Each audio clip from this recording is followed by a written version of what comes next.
बिस्मिल्लाहिर्रहमानिर्रहीम अस्सलाम वालेकुम। लास्ट लेक्चर में हमने एक्सटेंशन मेथड्स के मतलब पढ़ा था। आज के लेक्चर में हम सेशन के बारे में पढ़ेंगे। सबसे पहले कि सेशन क्या है, कहाँ पे यूज़ करना चाहिए। तो सेशन हमारे पास एक टेम्परेरी स्टोरेज है जिसमें हम एक मखसूस टाइम के लिए कुछ डाटा स्टोर करवाते हैं और उसके बाद वो डाटा खुद ब खुद डिस्पोज हो जाता है।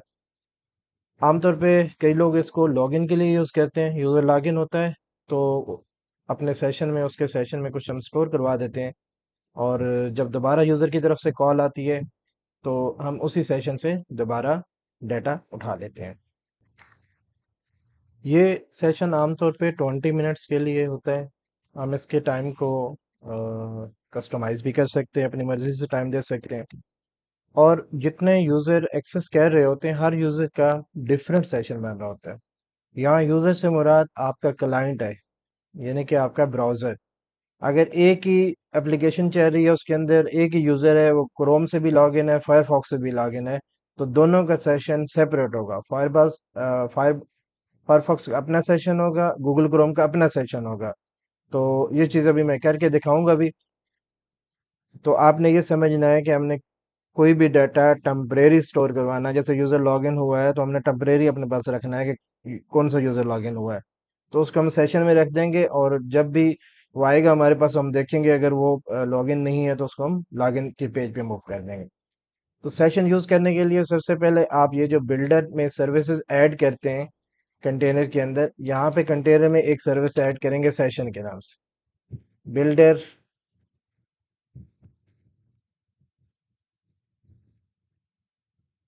Add session. जैसे इतना ही करेंगे सेशन ऐड हो जाएगा। लेकिन नेक्स्ट आपने सेशन को यूज़ भी करना है, तो जब आप ऐप बिल्ड कर लेते हैं इसके बाद कहीं भी आप सेशन को यूज़ कर सकते हैं। तो मैं यहाँ पे लिख रहा हूँ, आप ऐसे कहीं भी लिख सकते हैं, ऐप डॉट यूज सेशन। हमने सर्विसेज में सेशन को ऐड किया और हमने कहा हम सेशन को यूज़ करेंगे। अब यहाँ पे मैं टेस्ट कंट्रोलर में आ जाता हूँ। टेस्ट कंट्रोलर में मैं एक लॉगिन का मेथड बना लेता हूँ, या बल्कि मैं लॉगिन का कंट्रोलर ही बना लेता हूँ। लेकिन हमने लॉगिन इस तरीके से करना नहीं है, जस्ट मैं आप लोगों को कंसेप्ट देने के लिए कर रहा हूँ। लॉगिन कंट्रोलर, लॉगिन में जो ही लॉगिन पे आएगा तो लॉगिन के इंडेक्स पे आएगा।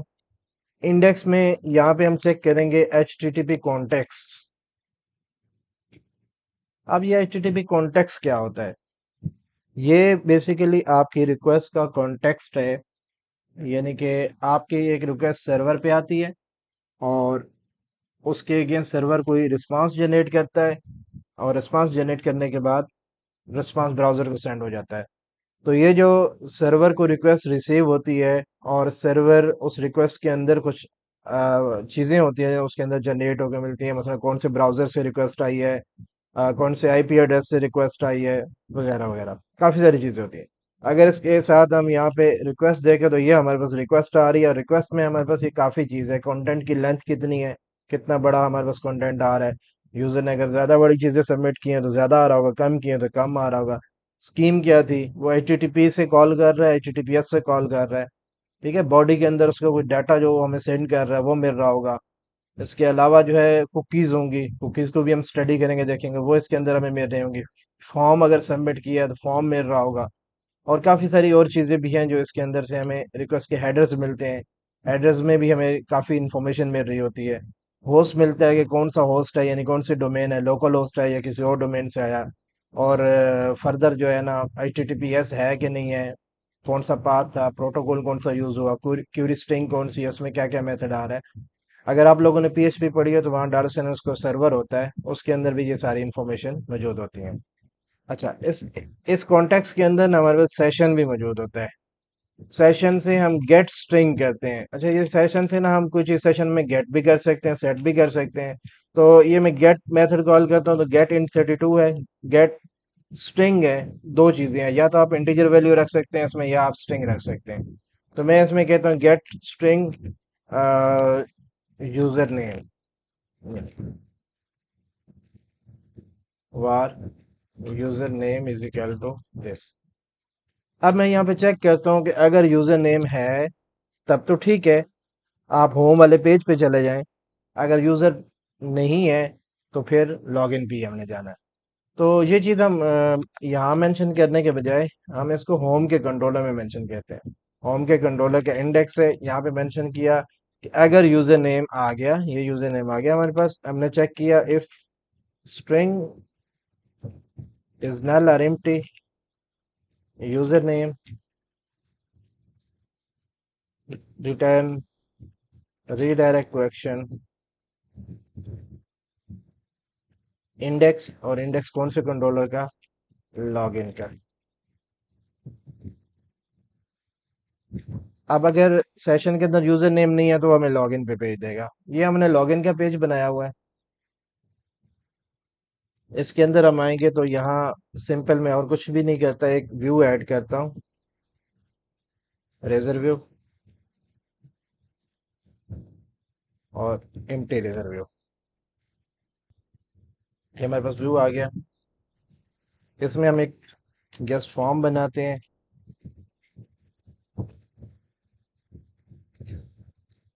एक बिल्कुल सिंपल सा ASP for ASP control action controller, तो हमारा वही लॉगिन वाला, ये तो एक्शन में इंडेक्स दे रहा हूँ। इसके अंदर यहाँ पे input type text place holder user name, और इसका नेम भी यूजर नेम होगा। यहाँ यूजर नेम में मैंने यू अपर केस में लिखा है। Input type submit value is equal to login. हम पासवर्ड भी रख सकते हैं यहाँ पे, प्लेस होल्डर में पासवर्ड, नेम में भी पासवर्ड, दोनों को रिक्वायर्ड कर देते हैं। Yes. अब कंट्रोलर पे आ गए। कंट्रोलर में आएंगे तो क्योंकि इंडेक्स वाला ही हमने यूज किया तो इंडेक्स को हम पोस्ट कर लेंगे यहाँ पे। इसका method http post, http post लगा दिया। यहाँ हमें दो चीजें मिलेंगी, स्ट्रिंग यूजर नेम। आप देखें ये वेरिएबल का नाम है तो मैंने यूज समाल लिखा है, इसी तरह पासवर्ड का भी पी समाल लिखा है। एमवीसी खुद मैप करेगी, वहां बेशक अपर केस में आ रहा होगा यू और पी भी, और ये उसके साथ खुद मैच करेगी। या मैं हार्ड कोड कर देता हूँ, if password is equal to 1 2 3 4 5 6। अगर ये पासवर्ड है तो यहाँ मैं सेशन में स्टोर कर देता हूँ कि यूजर लॉगिन हो गया है। तो सेशन में स्टोर करने के लिए हमने पढ़ा था http कॉन्टेक्स्ट डॉट, अच्छा http क्लाइंट लिखा गया, हमने http कॉन्टेक्स्ट लिखना है, http context sorry http context dot session dot set string. जब भी हम स्ट्रिंग सेट करेंगे ना तो हमें कोई एक इंडेक्स बताना होगा कि हम कौन से इंडेक्स पे कह रहे हैं। सेशन एक अलमारी की तरह है, अलमारी में आप अपना सामान रख सकते हैं और वापस उठा भी सकते हैं, लेकिन अलमारी को आप डायरेक्ट एक्सेस नहीं कर सकते। तो आप क्या करेंगे, अलमारी के अंदर डिफरेंट जो है ना आपके वो ड्रॉज बने हैं या डिफरेंट खाने बने हुए हैं, ठीक है, डिफरेंट होल्स हैं। या जैसे बैंक में आपका होता है लॉकर्स होते हैं डिफरेंट, तो लॉकर तक आप डायरेक्ट एक्सेस नहीं कर सकते। तो आप बताते हैं कि लॉकर वन में मेरा सामान पड़ा हो, मुझे वो दे दें, और सामान कौन सा है, वो यूजर नेम है। तो जैसे यूजर नेम है ना तो इसको मैं UN लिख देता हूँ बेशक। जब मैं इसको सेट स्ट्रिंग कर रहा हूँ UN, तो अब जब मैं होम पे जाऊंगा गेट स्ट्रिंग करूंगा तो गेट स्ट्रिंग में भी मैं यहाँ पे फिर UN लिखूंगा, यानी जिस जगह रखूंगा उसी जगह से मुझे वापस मिलेगा। और हर ब्राउजर का ये अपना अलग अलग होगा। इसको डॉट नेट खुद मैनेज करता है, IIS खुद मैनेज करता है। इसमें आपने ये नहीं देखना कौन सा यूजर का आया था या नहीं आया था। एक ही पेज होगा और दोनों यूजर्स का, दोनों क्लाइंट्स का यानी कि ब्राउजर का डिफरेंट डिफरेंट डाटा होगा।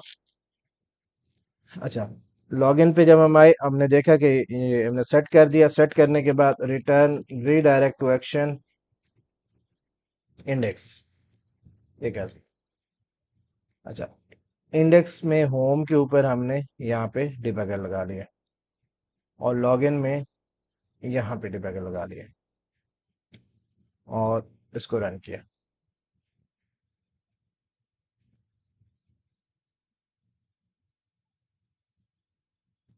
जो ही ब्राउजर ओपन हुआ तो होम का इंडेक्स ओपन हुआ, हमने यूजर नेम उठाया, हमें नल मिला। नल किया तो ये हमें लॉग इन पेज में मूव कर रहा है कि लॉग इन पेज पे चले जाए। यहाँ से लॉग इन पेज पे मूव हो जाएगा।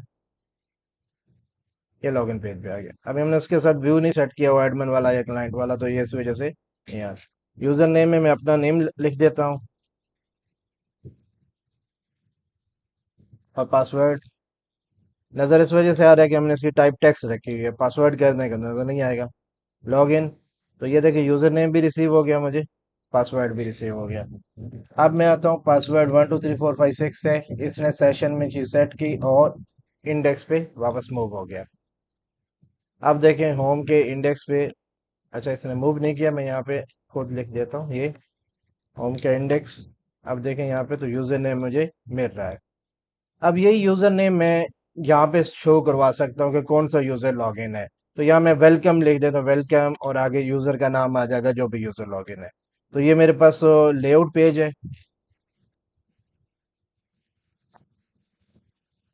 शेयर्ड में गए, क्लाइंट लेआउट में गए, और जहाँ लिखना है वहाँ पे ये कैटेगरीज क्या है इसको मैं देख लेता हूँ, इससे ऊपर ऊपर मैं लिख देता हूँ। अच्छा सॉरी, उसको व्यू सोर्स किया तो ये फिर इसने रिक्वेस्ट भेजी यहाँ पे।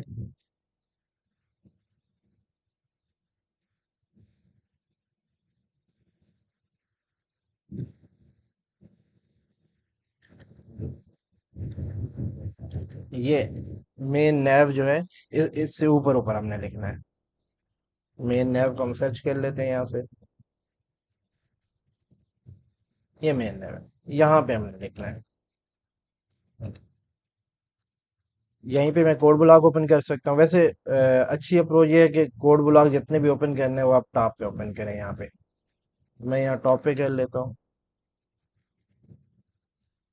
इसमें कहता हूँ string user name is equal to H T T P context, यहाँ पे भी आपको डायरेक्ट अवेलेबल होता है डाट्स। अच्छा यहाँ पे देखिए, अब सेशन आपके पास नहीं आ रहा, तो फिर इसको हम कैसे एक्सेस करेंगे? यहाँ तो डॉट के बाद कुछ भी नहीं आ रहा, तो ये व्यूज के ऊपर डायरेक्टली एक्सेसिबल नहीं होता, इसे हमें इंजेक्ट करना होता है।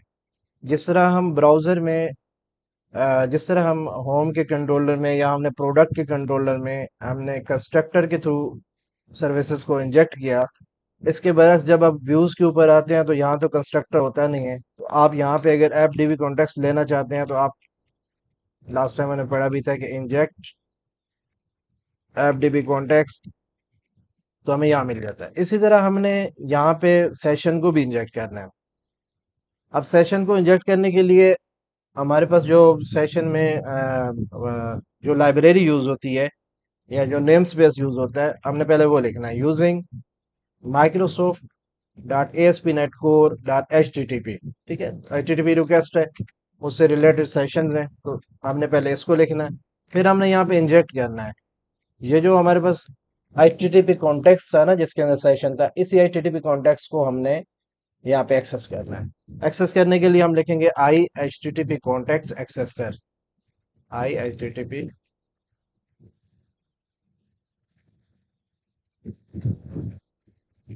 कॉन्टेक्ट एक्सेसर, और नाम इसको मैं दे देता हूँ कॉन्टेक्ट एक्सेसर।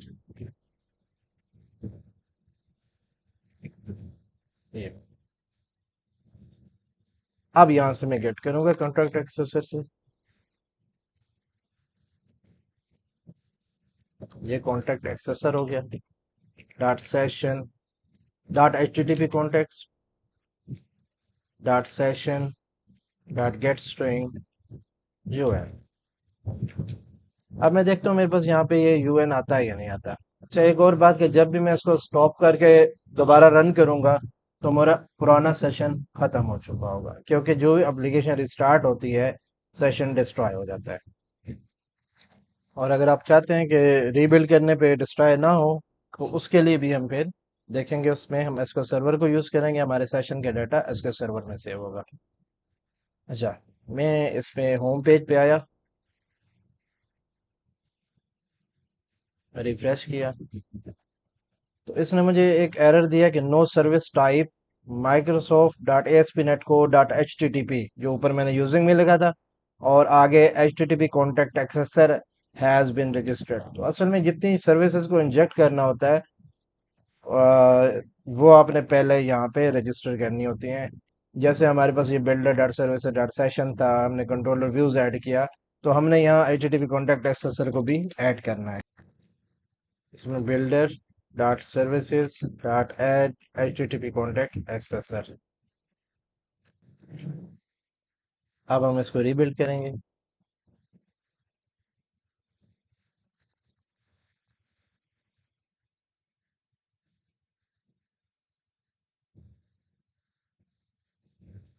अब इसमें यहाँ पे देखें, हमने इसको इंजेक्ट किया, इसने एरर नहीं दिया, लेकिन कोई नाम भी नहीं दिखाया।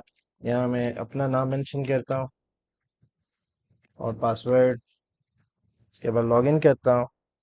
लॉगिन पे आएगा, पासवर्ड ठीक है, सेशन में स्टोर कराएगा और वापस आ जाएगा। अच्छा, ये return redirect to action index, index में यहाँ पे होम नहीं दिया, इसलिए वो होम पे नहीं जा रहा था।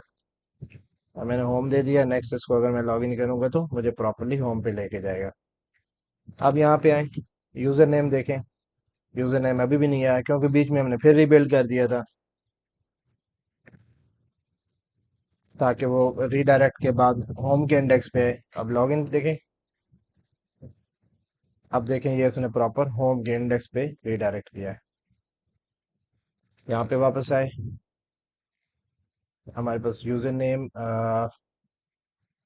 मेरे ख्याल में यहाँ आया नहीं है। मैं एक दफ़ा फिर वेरीफाई करता हूँ इसको। अच्छा, वो आया इस वजह से नहीं कि हमने यहाँ यूजर नेम लिया है लेकिन इसको आगे यूज नहीं किया। तो हमने नीचे एक जगह कोड ब्लॉक बनाया था, ये हमने यहाँ पे यूज करना है। यहाँ पे मैं चेक करूंगा कि अगर यूजर लॉगिन है, यानी कि कोई उसके अंदर आ रहा है, यूजर नेम के अंदर कोई वैल्यू आ रही है, at the rate not string is null और एम्प्टी। मेरे कीबोर्ड का कुछ मसला है। अच्छा, यूजर नेम वो कभी कभी ज्यादा टाइप कर देता है चीजें, कभी मिस कर देता है चीजें, बटन खराब हो गए। तो अगर नल या एम्प्टी नहीं है तो मैं यहाँ पे H3 इंटर करूंगा, eight the rate user name, और इसको वेलकम करूंगा, वेलकम यूजर, और आगे ये। अब मैं इसको रीबिल्ड कर रहा हूँ, हार्ट रीलोड।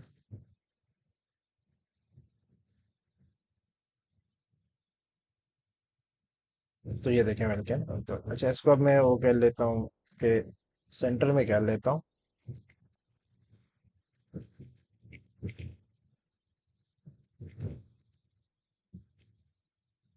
और साथ ही ना मैं इसको लॉग आउट का ऑप्शन देता हूँ यहाँ पे। यहाँ पे एक पैराग्राफ ऐड कर लेते हैं, उसमें हम लिखते A H ref slash login, login वाला कंट्रोलर जाए, उसमें लॉग आउट का एक मेथड है, उसको कॉल कर ले, लॉग आउट। और अगर नहीं है तो फिर लॉगिन का पेज दे दें। पैराग्राफ ऐड किया, एच रेफ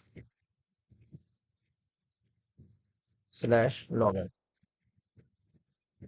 ये। वैसे इसको आपने ऊपर प्रॉपर जो जगह बनी हुई ना, इस जगह पे करना है, रजिस्टर आए, साइन इन आए, अगर पहले ही साइन इन है तो रजिस्टर की जगह लॉग आउट आ जाए और यहाँ वेलकम आ जाए, इस तरह करना है। तो फिलहाल आप सेशन ही कर लें बेशक, लेकिन बाद में हम अपना कस्टमाइज मेथड पढ़ेंगे जिसमें हम लॉगिन वगैरह को अपने तरीके से मैनेज करेंगे। माइक्रोसॉफ्ट की आइडेंटिटी भी है, उसको भी यूज़ करके देख लेंगे। तो ये लॉग आउट का ऑप्शन आ रहा है। अच्छा, ये पूरा जो एरिया है ना, इस को भी मैं फिर क्लास टेक्स्ट सेंटर कर देता हूँ, ताकि ये स्क्रीन के सेंटर में नजर आए।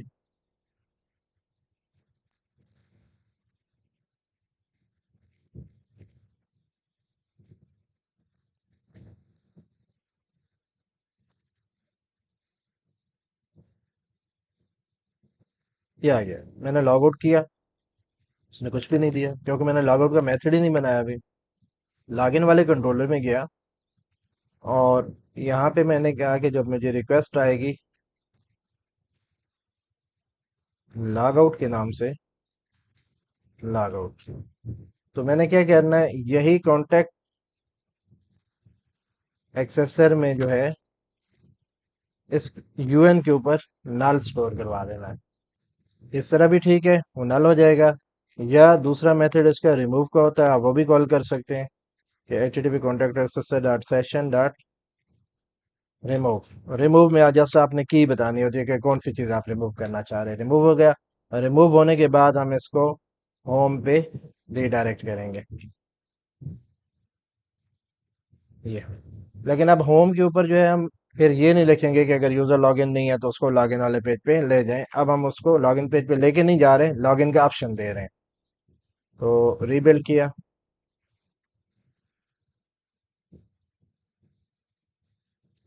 ये, अच्छा, इसमें इसने लॉग आउट अभी नहीं किया, वैसे मैं स्टॉप करके करूंगा ना तो करेगा हार्ट रीलोड में।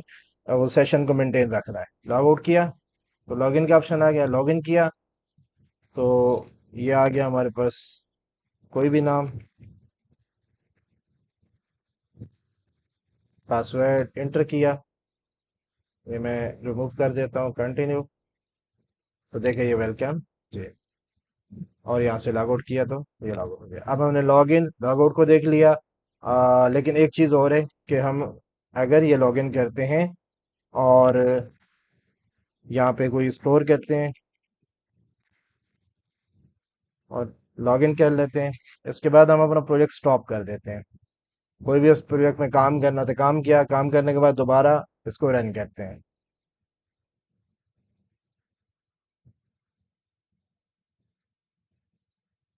दोबारा रन किया तो यहाँ देखें सेशन हमारा डिस्ट्रॉय हो चुका है। हालांकि हमने सेशन डिस्ट्रॉय नहीं किया था, रिमूव नहीं किया था। अब इस चीज़ के लिए हम क्या कर सकते हैं? एक तो ये कि सेशन का मैंने बताया 20 मिनट आइडियल टाइम होता है। तो जब आप ऐड सेशन कर रहे हैं तो यहाँ पे आपके पास ऑप्शन है कि आप M goes to curly braces, और यहाँ कैली ब्रेसेस के अंदर आप इसको बता सकते हैं M dot ideal time out. अब वो खुद बता रहा है time span from seconds, 1 second का सेशन हो, नहीं मैं इसमें मिनट का कहूँगा, फ्रॉम मिनट्स। और मिनट्स में मैं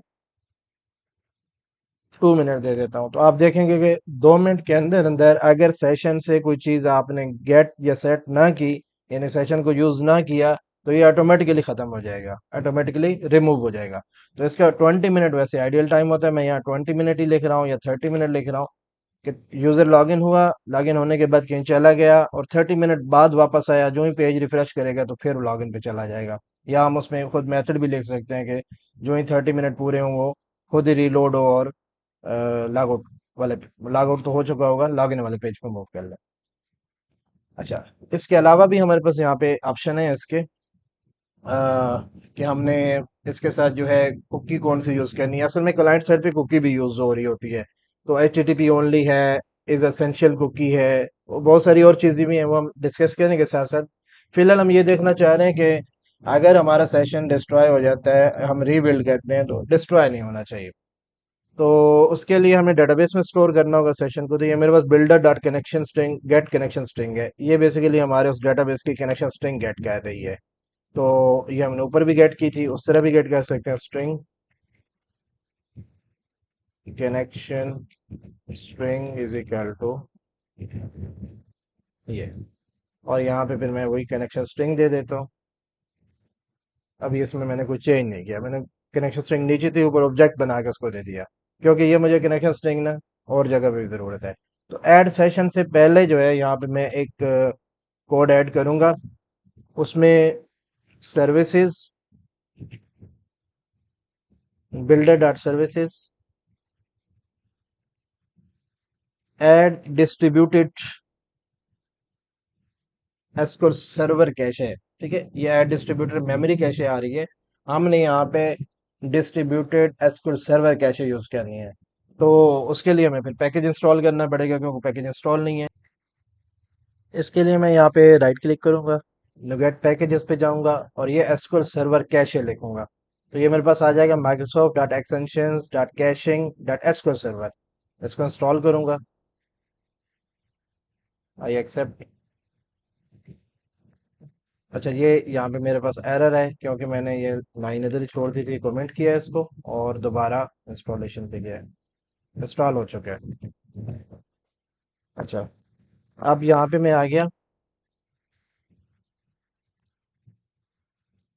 dot add distributed memory cache भी आ रहा है, एसक्यूएल सर्वर कैशे भी आ रहा है। SQL server cache, SQL server cache में एम गोज टू या ऑप्शन गोज टू आप लिखते हैं और यहाँ पे इसके अंदर आ गए।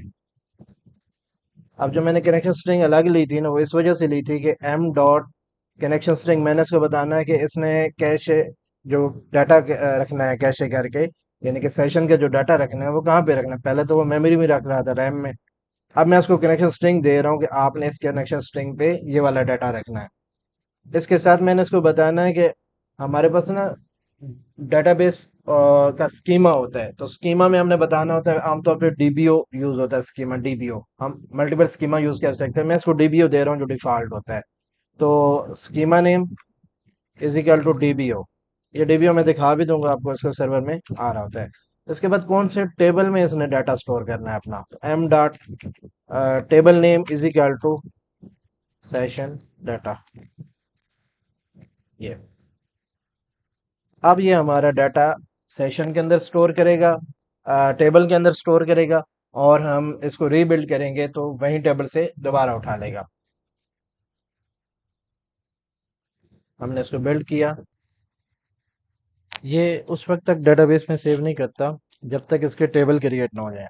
अब ये टेबल माइग्रेशन के साथ हम ऐड नहीं कर सकते, इसके लिए हमें टर्मिनल पे जाके कमांड एंटर करनी होती है। तो यहाँ एक तो अब आपके पास ये पैकेज कंसोल मैनेजर है, मैं इसकी बात नहीं कर रहा, मैं टर्मिनल की बात कर रहा हूँ। टर्मिनल में तो आप मुख्तलिफ तरीकों से टर्मिनल रन कर सकते हैं। आप ये ओपन करें, तो आप यहाँ पे राइट क्लिक करें और ओपन इन टर्मिनल करें, तो आपके पास टर्मिनल ओपन हो जाएगा। इस तरह भी कर सकते हैं, और इसके अपना भी यहाँ पे टर्मिनल होता है।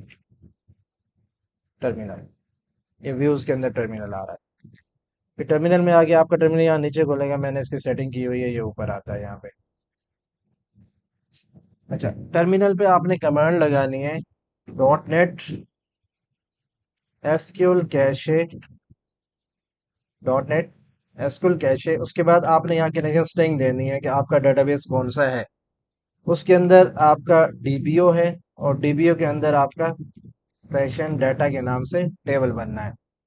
तो ये जो कनेक्शन स्ट्रिंग है ये मैं यहाँ से उठा लेता हूँ, मैंने यहाँ जो लिखी हुई है अपनी, ये डाटा सोर्स ये आता है।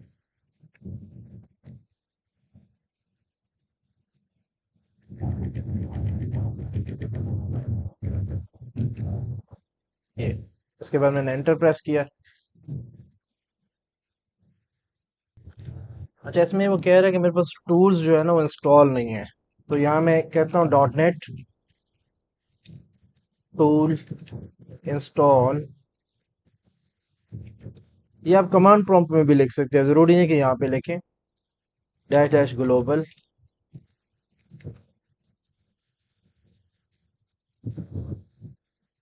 Global dot net SQL cache.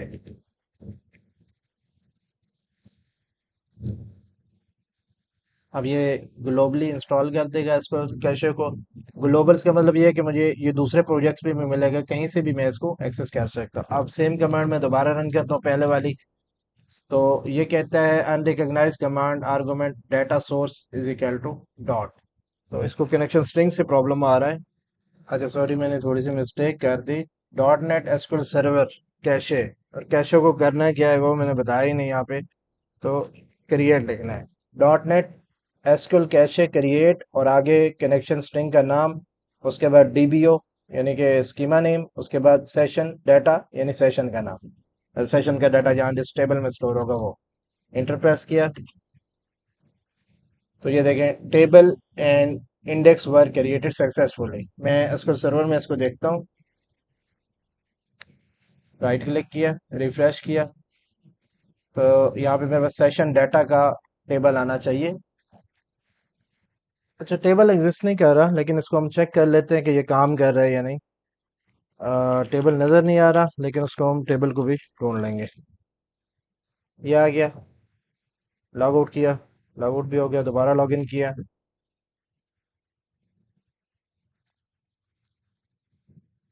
ये लॉगिन हो गया। अब मैंने यहाँ से प्रोजेक्ट को स्टॉप किया, ये दोबारा रन किया, ये स्टॉप किया, फिर रन किया। और रन करने के बाद मैं देखूंगा कि ये मेरा सेशन उठा के लाता है कि नहीं। तो ये देखिए मेरे पास सेशन मेंटेन्ड है। 20 मिनट बाद वो खुद इसको डिलीट करेगा और बाकी सारा काम भी खुद करेगा।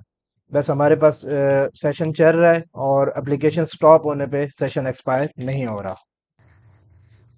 यहाँ तक तमाम लोगों ने प्रैक्टिस करनी है और इसको अपने प्रोजेक्ट में इम्प्लीमेंट करना है। सेशन के अंदर हम काफ़ी सारी चीज़ें स्टोर करवाएंगे और उसके बाद हम अपना मैकेनिज्म भी बनाएंगे। लॉगिन वगैरह के लिए भी सेशन को हम यूज़ कर सकते हैं, हम सेशन के साथ भी लॉगिन करवाएंगे। उसके बाद माइक्रोसॉफ्ट आइडेंटिटी है उसको भी डिस्कस कर लेंगे। और उसके बाद अपना कस्टमाइज मेथड है, कस्टमाइज फिल्टर्स हम बनाएंगे, उनके थ्रू भी हम अथेंटिकेशन करेंगे। तो आज का लेक्चर यहाँ तक था। अल्लाह हाफिज़।